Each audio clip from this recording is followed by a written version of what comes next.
তুমি আঙুলি কাটি ভুল কৰিলা একলব্য। তোমাৰ সততা, তোমাৰ গুৰুভক্তি, তোমাৰ দক্ষতাক আমি স্বীকাৰ কৰিব নোৱাৰো। তোমাৰ মৌনতা, তুমি প্ৰতিবাদ কৰিব লাগিছিল একলব্য। তুমি দেখুৱাব লাগিছিল তোমাৰ যোগ্যতা, ল'ব লাগিছিল তোমাৰ প্ৰাপ্য। তোমাৰ মৌনতা আজিও মৌন এই সমাজ।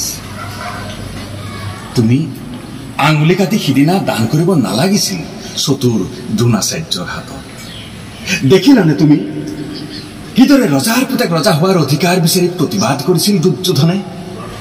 মৰি মৰি হলেও কিদৰে অধিকাৰ বিচাৰি নিঃশেষ কৰিছিল পাণ্ডুপুত্ৰই ঈশ্বৰক সাৰথি কৰি?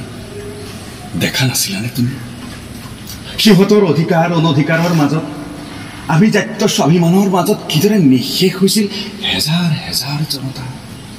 দেখা নাছিলানে তুমি? তুমি আছিলা সেই নিৰীহ জনতাৰ ভৱিষ্যতৰ প্ৰতিনিধি, আছিলা সাধনা, একাগ্ৰতা, সফলতাৰ প্ৰতীক। তুমি ভাঙিব পাৰিলাহেঁতেন ৰজাঘৰীয়া স্বাভিমান, দেখুৱাব পাৰিলাহেঁতেন যোগ্যতা কেৱল ৰজা ঘৰতে আবদ্ধ নাথাকে, সাধাৰণ জনৰ মাজত। ভৱিষ্যতে কোনোবাই এবাৰ হলেও ভাবিলেহেঁতেন হস্তিনাপুৰৰ সিংহাসন অন্ধ দাম্ভিক ধৃতৰাষ্ট্ৰক নিদি যদি দিলেহেঁতেন গুণী জ্ঞানী দক্ষ বিদ্ৰোহ, নহলহেঁতেন অন্যায়, নহলহেঁতেন ৰাজসভাত দ্ৰৌপদীৰ বস্ত্ৰহৰণ, নহলহেঁতেন কুৰুক্ষেত্ৰ, নহলহেঁতেন নিঃশেষ সমস্ত আৰ্যবন। তুমি ভুল কৰিলা একলব্য। তুমি ৰজাঘৰীয়াৰ চলনাৰ বন্দী হ'ব নালাগিছিল। দ্ৰোণাচাৰ্যৰ কপটতা এবাৰো লজ্জিত নহয়নে গুৰুকুল? নহয়নে লজ্জিত অৰ্জুনৰ শ্ৰেষ্ঠতা? তোমাৰ দৰে আজিও বন্দী জনতা ৰজাঘৰীয়াৰ চলনা।